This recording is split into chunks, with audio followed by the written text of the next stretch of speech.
Hi, everyone. Welcome to Kiki and Kibbitz. It's Mary, and I'm here for my Saturday night shenanigans. Love During Lockup, episode 2, season 5, recap of Vegas or Bust. Now, you guys may or may not see that I have a new background. I'm using a new streaming service that I've never used before, StreamYard. The boomer Karen in me has been using Zoom ever since I started off, going on 3 years now, with my former partner Brianna, and she always used Zoom. So I just used it automatically. And a couple of content creators, a couple of you guys have suggested that I use StreamYard, that it's a lot more interactive. I could put comments up on the screen. When I have guests, they could see the comments and stuff. So I'm testing it out. So far, so good. I'm assuming you guys could see and hear me. Hi, Deidre. Let's see. I'm going to mess around with this, putting up comments on the screen. Hey, I think I like this. So, how's everyone? How was your week? How's your weekend so far? It's been a long week for me. My first week back from vacation. And it's been a long week, but I'm happy to be home. I'm happy to be here with you guys. And episode 2, I have feelings. I have lots of feelings about it. And I'm just going to wait for a couple of more of you guys to get in the room. And then we're going to talk about it. Because I don't know. This season so far, a part of me's really into it. And a part of me's like, I know how most of these storylines are going to turn out. And it really sucks when you see the recycling of the storylines. But I'm going to get into it. And I guess I want to start off with the biggest recycled storyline that I could see coming so far is Andrew and Candice. Because all I have to say is Sean in his Destiny years, Sean walked, Deontay ran, Chaz, Andy from last season, and now this guy. It's like they're all in a succession of like idiots, okay, that cannot see that they're being taken advantage by a woman. In this case, Candace, I mean, I could see what's going to happen. Basically, she's going to tell Andrew that she has no plans on moving back to Jersey with him until she figures things out with her kid. And hey, I'm with her, putting her kid first, wanting to work out visitation and stuff. But she's clearly giving Andrew mixed signals. Okay, because we both know, I know that you know that I know that she has no intentions of moving to Jersey, and she just loves him for the gifts that she can provide. Brianna's doing great, Deidre. Thanks for asking. The gifts that he can provide, the money and all that other good shit, as we see in this episode. Okay, it starts off with him showing off all the shit that he bought her: a Louis Vuitton bag, a Louis Vuitton bag, Chanel glasses, a cell phone, a gold chain. I mean, you name it. He was stuffing it all in this Louis Vuitton bag. And when he closed it, he ripped the fucking tag off. Now, you and I both know that bag was bootleg. Okay? He lives in Jersey. He probably drove over the bridge to fucking Canal Street and got himself all that shit. Okay? But why? And starting with Sean and Destiny and Deontay and Nicole and Chaz and Branwyn and Andy and Brittany, that all of these chicks require more things than I fucking own when they come out of prison, okay?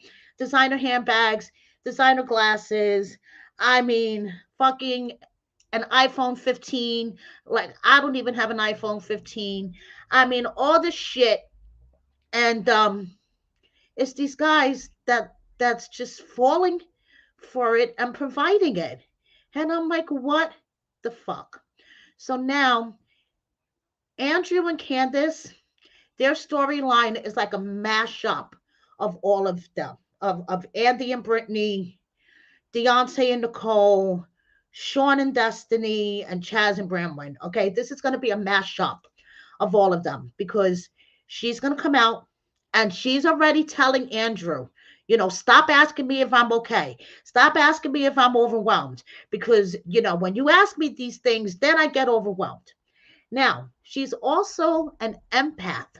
She has an empath personality, which reminded me of Branwen because Branwen said that she had an empath personality and she was easily stressed out and gets anxious, and it just happened to flare up around Chaz.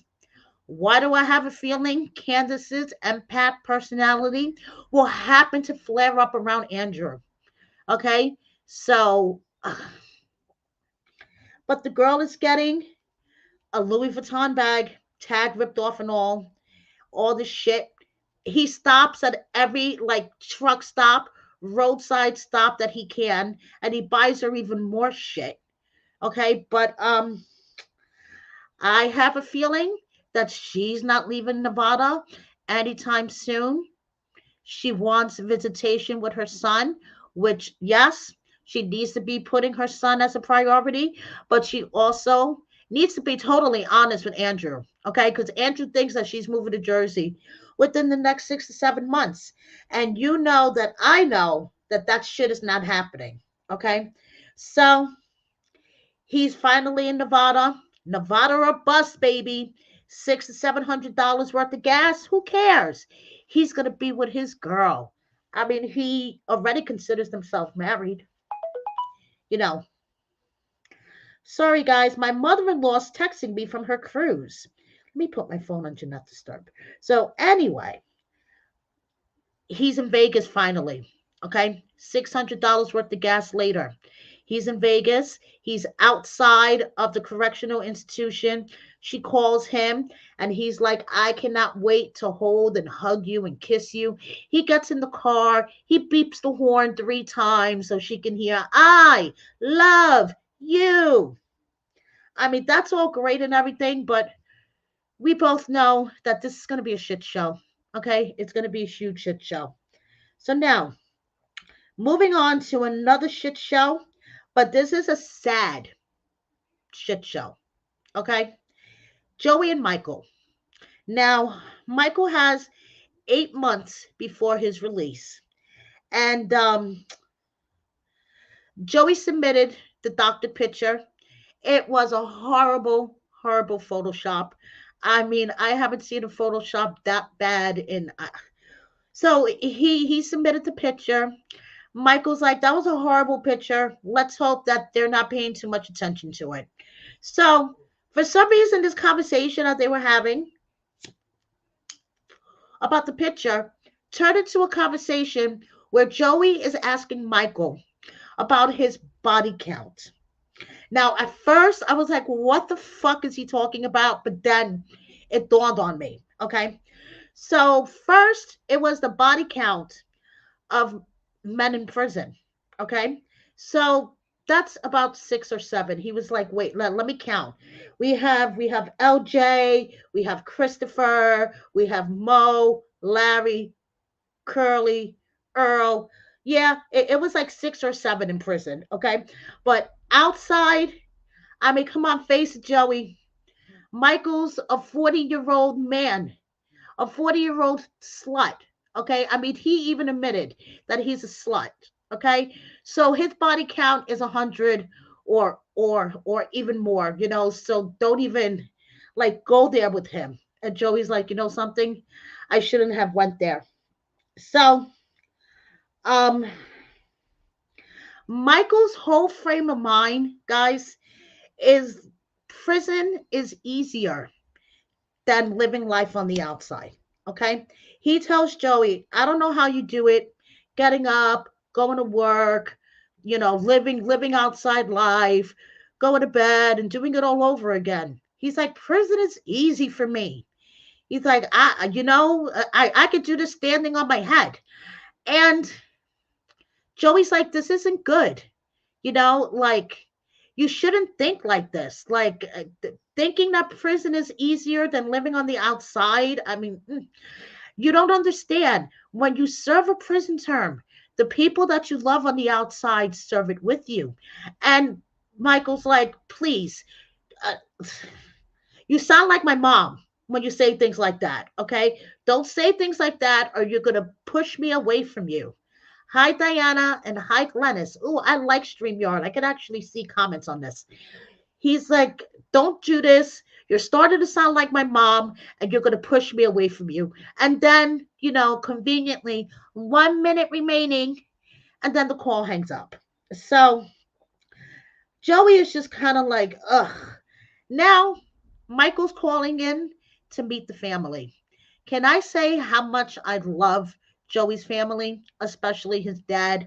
Okay, so his family had no idea that Michael's been in prison at least 4 times that Joey knows of. Okay, and it's been for drug charges, and Joey's parents are basically like, wow, we didn't know all of this. So his mom is worried that two addicts shouldn't be together. And his brother is worried that Joey is playing Captain Savaho. And, Joey's not in any mental state to play Captain Savaho. Okay? So now Michael calls in, and Joey's father's like, hey, Michael, how is it in the lockup motel? And, you could see that Michael was nervous, but Joey's dad chatted him up. He told the same story to Joey's brother about how they met. Okay, they met on the dating app right before Michael was about to go in. Like, Michael basically had one foot in prison when he met Joey on the dating app. And, so they had a nice short conversation with the family, and then Michael had to go. So, his mom said, seeing Michael in prison just like made it so much more real. So they were, having a conversation at dinner. What does he do every day? Oh, I'm sure he works out. There isn't that much to do in there. Oh, he can call you whenever he wants, Joey. How is he able to afford that? Well, I put $50 a week on his books. And his family's like, what? Are you kidding me? And then his sister dropped the bomb. Okay. His sister was like, Joey, since we're all here and we're all discussing this, I know that I know that you overdosed a few months ago, like 5 months ago. His father was like, what? What? And just the look on his face, and my heart broke for him. My heart broke for him. I mean, his father has substance abuse, alcoholism with him. He lost his mom. He lost his uncles. I mean, there is so much alcoholism and substance addiction in his family.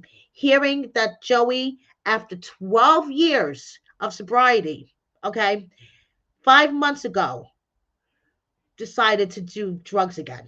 But Michael was the one that saved him. Okay. Michael told him it's okay that you made a mistake. Don't give up. Everything will be okay. And Joey feels like that it's his turn to save Michael. And this is why I say that this storyline is really, really sad, because Joey is fragile mentally. Okay. He should not be in a relationship with Michael, but he feels the need to play Captain Save-A-Ho, and it's going to be not for his own good. Okay. And this is just all sad. So now we're going to move on to Ayana and Jamal, because Ayana,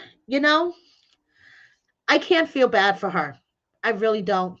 And someone as 420 friendly as I am, I really cannot feel bad for her. Okay? She's going to turn herself in 2 weeks. And either she's going to serve 15 days or 90 days for her 2 charges of assault and driving while high, okay, a DUI.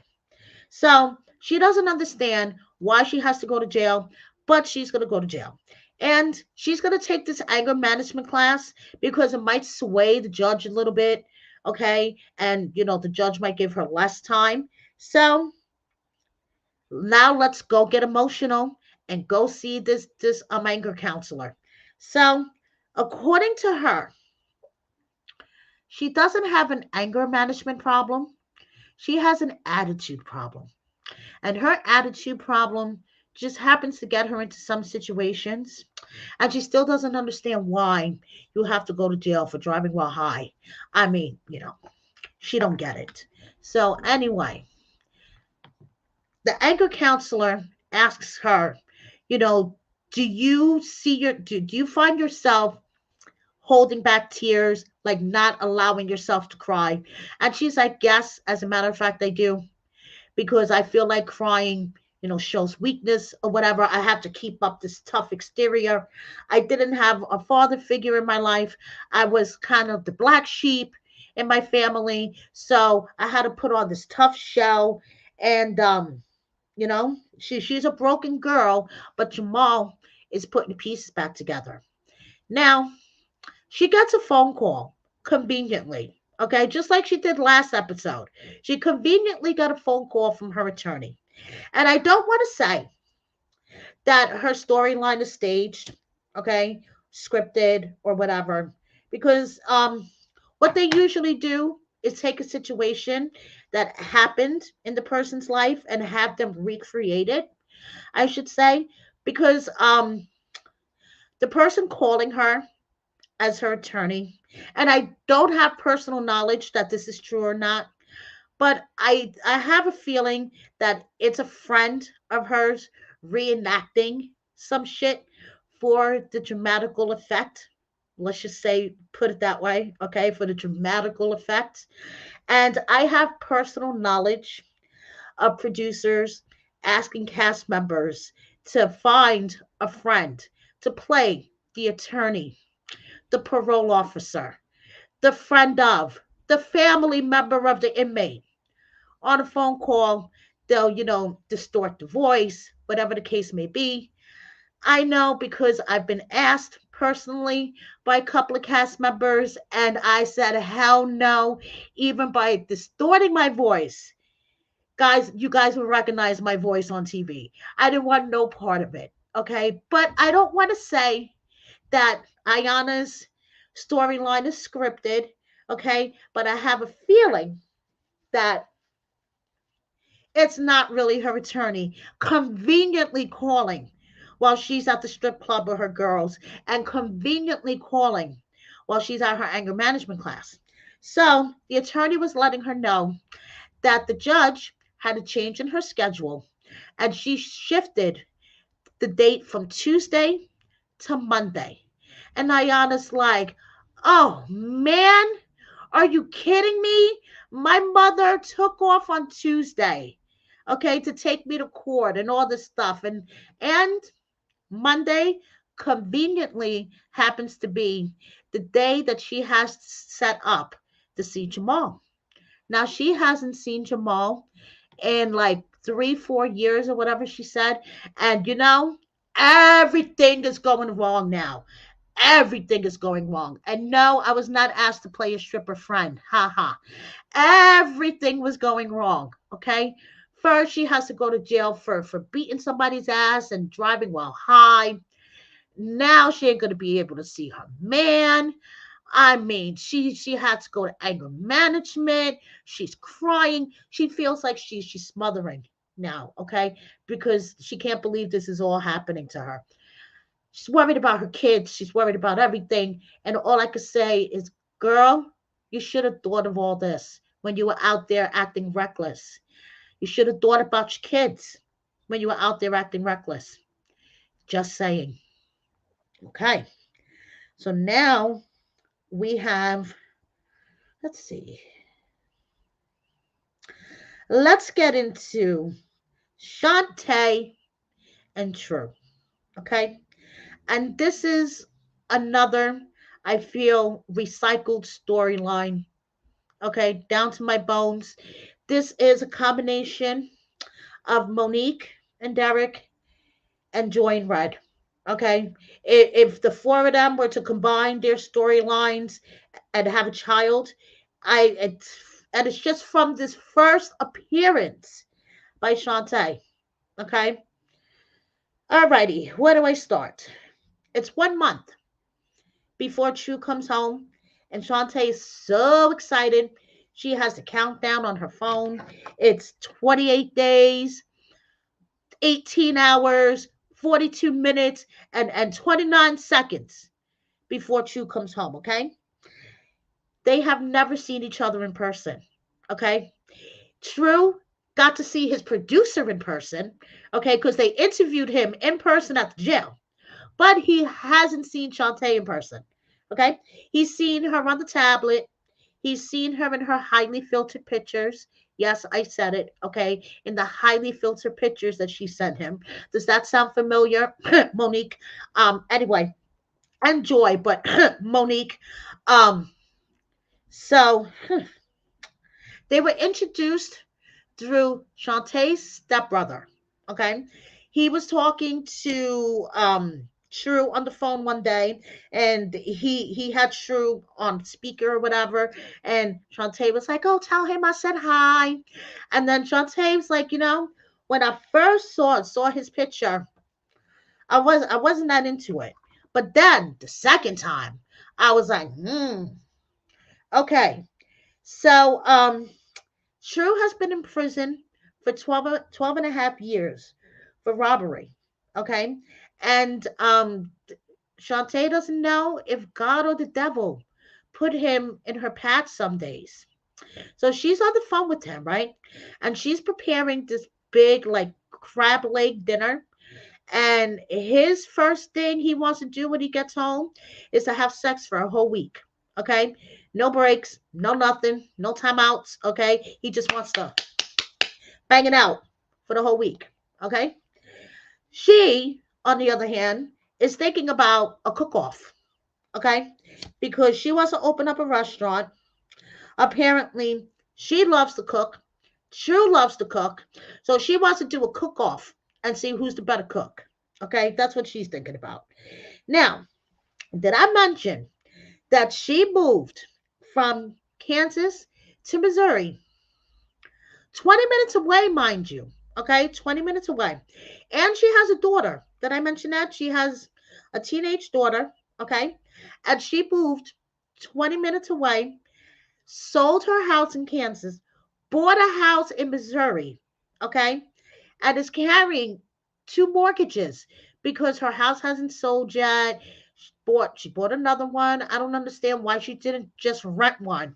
Okay, because True has to stay in Missouri for a year when he gets out before he could get a transfer anywhere else, and they don't want to wait that long. Apparently, being 20 minutes apart is too much. I don't get it. Okay, but nevertheless, she picked up all her shit and she moved, and she took her daughter with her. So now her friend and her niece are coming over for this housewarming party to chow down on some crab legs. And we find out that she's engaged to True. She's been engaged for a year. He proposed to her through her 16-year-old son, and she thought that was the right thing to do because she didn't have a father figure in her life, and she thought it was the right thing to do for him to go through her son. And so they're engaged. But did I mention that True doesn't like black women? Yeah, he thinks black women are ratchet. So, excuse me, True, why the fuck are you engaged to one? Because the last time I checked, like Shantae's niece said, Shantae is black. So, are you with her because of what she can give you while you're in on the inside, or is there some other ulterior motive? But yeah, if black women aren't your type, I don't know. I don't know, but like I said, I feel down to my gut that this is going to be a mashup of Red and Joy and Monique and Derek. Okay.